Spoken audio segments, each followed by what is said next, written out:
Before this video begins, I'd like to give credit to Mayu for the music and Crybox7 for the gameplay in the background.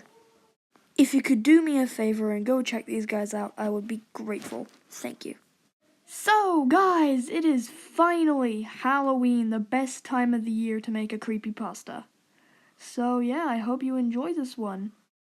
Halloween has always been one of my favorite holidays, and now it's here again, and I'm very happy about that.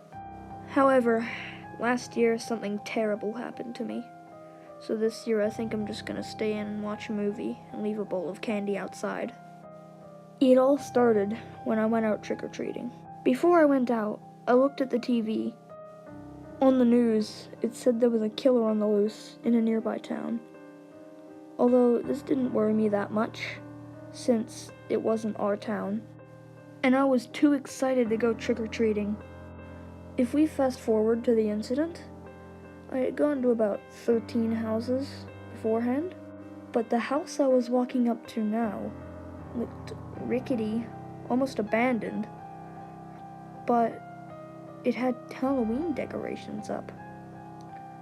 I figured the owner must have let this place go, so I knocked on the door anyway. The person who answered was a fairly normal-looking man. He said, "Ah yes, here's some candy," and he pulled out a bowl from the kitchen behind him.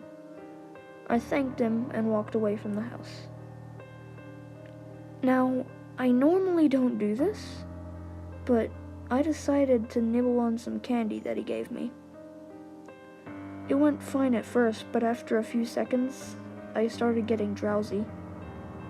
And after a minute, I completely passed out. Soon after, I then woke up tied to a post in some sort of dark room. All I could remember was eating some candy and falling flat on my face. When I noticed that my hands were tied, I struggled around for a bit, but the man must have heard me because I heard a door open and he came down a flight of stairs. I saw his face. It was the same man, just wearing a mask. A white mask with 2 eye holes, nothing else.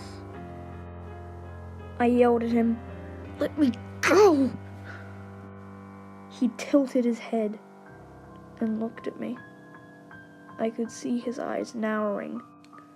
After a good minute of him just sitting there with his head tilted, watching me, he then reached behind his back slowly and brandished a meat cleaver. He was about 2 meters away from me, and so he took agonizingly slow steps towards me, holding a meat cleaver.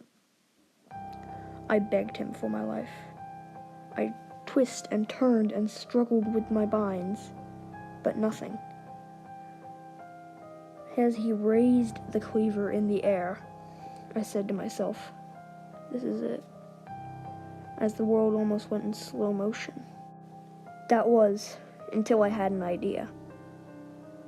As he was bringing the cleaver down, I turned, and he chopped the chains in half. I freed my hands, shook them out a little bit, and ran out from under him. But when I got out of the door, the twisting hallways almost seemed like a labyrinth. I had no idea where I was, so I just started running in random directions while the man gave chase. I kept running until I could see the parts of the house that were familiar to me from when I looked behind him when I knocked on the door. I could see the front door. I was so close. I shot out of the front door and saw it was morning.